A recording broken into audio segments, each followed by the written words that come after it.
The biggest problem about net neutrality is nobody knows what they're talking about when they talk about it. The issue is who pays and whether there are monopolies or not.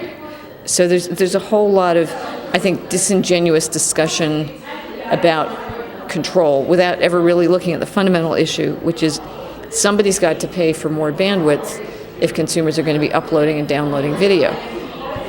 Some people say, well, we want to sell advertising and control the channel, and therefore we're going to be able to tell consumers they can get it cheap or free and become the good guys, but we do that basically by limiting their access. As long as there's healthy competition, I have no problem if someone pays extra for additional bandwidth, as long as that doesn't cut off people's access to the other stuff.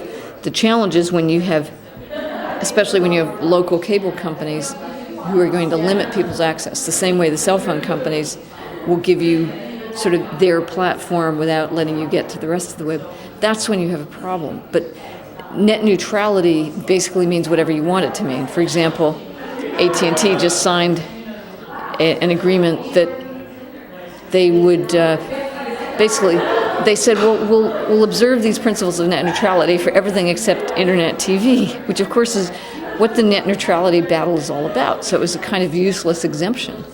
It's like saying I'll be good every day except for days when I wear red, and then you wear red on the days you want to be bad. So it's streaming and downloadable video that's really the big, and uploading video is the big issue around this whole bandwidth and net neutrality discussion? The issue around bandwidth and net neutrality is simply, can you control what users see, pay for it through advertising, and then tell the users you're giving them it, they're getting it for free, without allowing them the ability to pay for what they actually want.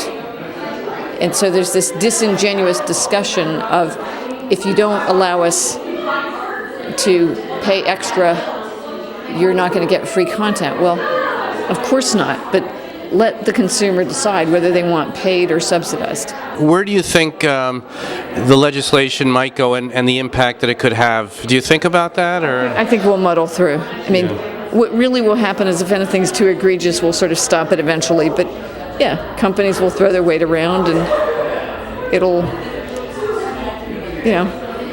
they have a lot of lobbyists and a lot of money.